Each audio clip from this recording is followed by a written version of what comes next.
নমস্কাৰ আজি আমি SN2 ৰিঅ্যাকচন আৰম্ভ কৰিম SN2 ৰিঅ্যাকচনটো আমি পঢ়িম ইয়াতে এটা ফ্লো চাৰ্টত সহায়ত আমি SN2 ৰিঅ্যাকচনটো আমি ধুনীয়াকৈ পঢ়িম গতিকে ইম্পৰ্টেন্ট পইণ্ট বিলাক লিখি যাম আৰু ইম্পৰ্টেন্ট পইণ্ট বিলাক কৈ যাম গতিকে তোমালোকে ধুনীয়াকৈ চাই লোৱা এতিয়া মই ইয়াতে এইখনৰ ব্যৱহাৰ কৰিছো ইয়াত মই পঢ়ি যাম তোমালোকে চাই যাবা বুজি যাবা আৰু এক্সপ্লেইন কৰাখিনি মই লিখি তোমালোকক এক্সপ্লেইন কৰিম এতিয়া তোমালোকে দেখিবলৈ পাইছা দা SN2 mechanism Substitution nucleophilic bimolecular rate determining step অর্থাৎ এই তিনিটা স্টেপ আছে আমাৰ অর্থাৎ কথাটো হৈছে nucleophilic substitution reaction SN1 and SN2 SN1 টো আমি কালি পঢ়িলো ডান আজি আমি SN2 টো পঢ়িব লাগে এতিয়া কথাটো হৈছে in SN2 mechanism for substitution a nucleophile NU অর্থাৎ নিউক্লিওফাইল টো তোমালোক কি ইয়াতে তোমালোকে লিখিব পাৰা NU minus attacks an alkyl halide the back side of the carbon leaving group bond LG group bond মানে হৈছে কাৰ্বনৰ লগত যেটো আমাৰ বন্ড থাকিব চাবা কাৰ্বনৰ লগত ধৰা এটা ফ্লোৰিনৰ বন্ড আছে তো এই ফ্লোৰিনটোক এই ক্ষেত্ৰত ইয়াতে লিভিং গ্ৰুপ হিচাপে ধৰা হৈছে আৰু এই বন্ডডালক লিভিং গ্ৰুপ বন্ড বুলি ইয়াতে কোৱা হৈছে এতিয়া কথাটো হৈছে নেক্সট আমাৰ যদি আমি চাবলৈ যাও যে এলকাইল হেলাইডৰ ওপৰত এটো এটেক হ'ব ব্যাক সাইড মানে হৈছে এটো ইনভাৰজন 100% ইনভাৰজন হ'ব এটো তোমালোকে মনত ৰাখি থবা অৰ্থাৎ এটা আছে ৰিটেনশন এটা আছে ইনভাৰজন হ'ব অৰ্থাৎ ব্যাক সাইডেৰে জই NU নিউক্লিওফাইলকে আমাৰ যেটো এলকাইল হেলাইডক এটেক কৰিব এ নিউক্সিন CNU বন্ড অৰ্থাৎ কাৰ্বন নিউক্লিওফাইল এটা বন্ড হ'ব ফৰ্মস and the carbon and living group bond breaks a single constant step অর্থাৎ আমি SN1 ৰিঅ্যাকচনত অৰ্থাৎ SN1 ৰিঅ্যাকচনটোত আমি SN1 ৰিঅ্যাকচনটোত আমি RH delta positive delta negative ইয়াৰ পিছত আমি নিউক্লিওফিলিক যেটো হেই কৰো ইয়াতে কাৰ্বকাৰ্বন ফৰ্ম হৈছিল প্লাস X মাইনাস এতিয়া কথাটো হৈছে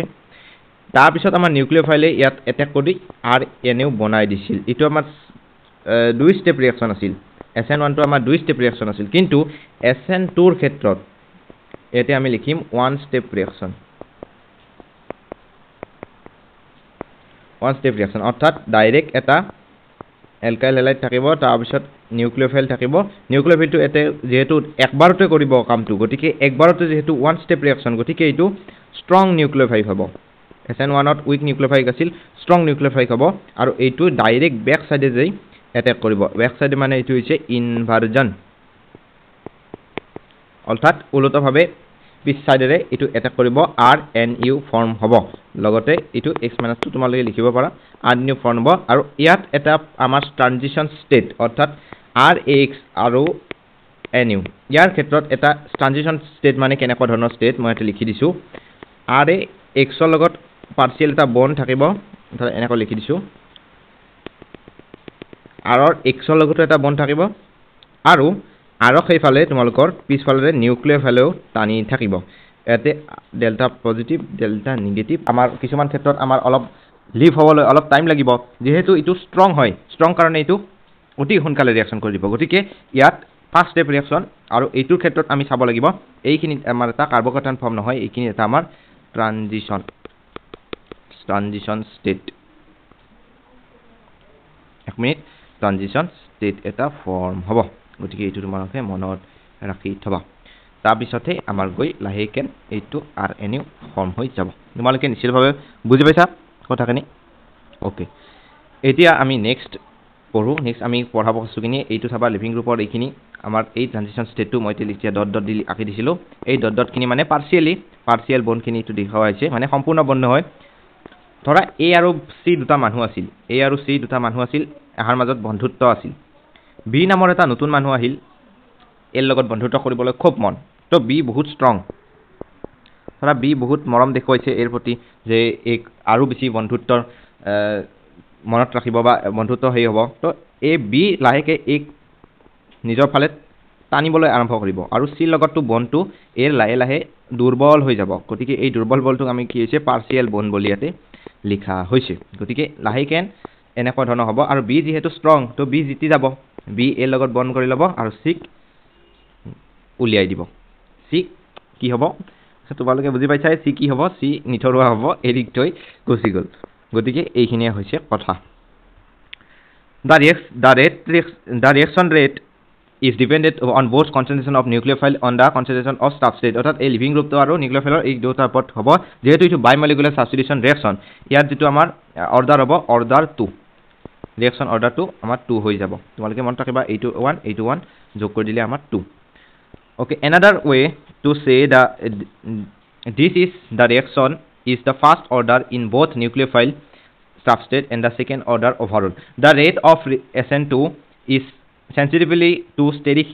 hindrance অর্থাৎ কথাটো হৈছে ইয়াতে কি হেভি ওয়ার্ড দিয়া আছে আমি হেভি ওয়ার্ড পঢ়িম লগতে বুজিমো SN2 ৰ আমাৰ যেটো ৰেট অফ ৰিঅ্যাকশন দিয়া আছে ৰেট অফ ৰিঅ্যাকশন এটো হ'ব আমাৰ 1 ডিগ্ৰী 2 ডিগ্ৰী 3 ডিগ্ৰী অৰ্থাৎ rate of reaction SN2 steric hindrance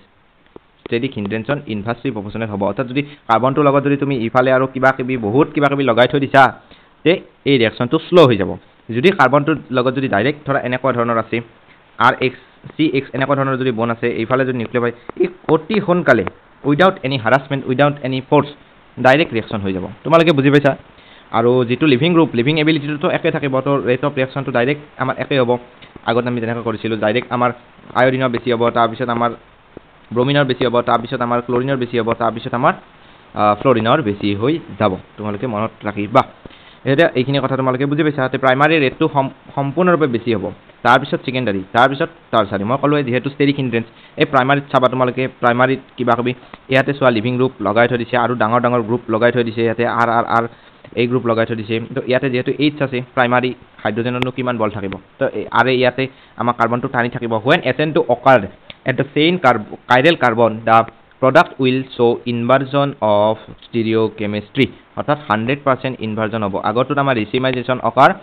51% inversion and 49% retention SN1 ৰ ক্ষেত্ৰত কিন্তু SN2 দিয়া আছে ইয়াতে গতিকে SN2 ৰ ক্ষেত্ৰত আমাৰ কি হ'ব 100% inversion হ'ব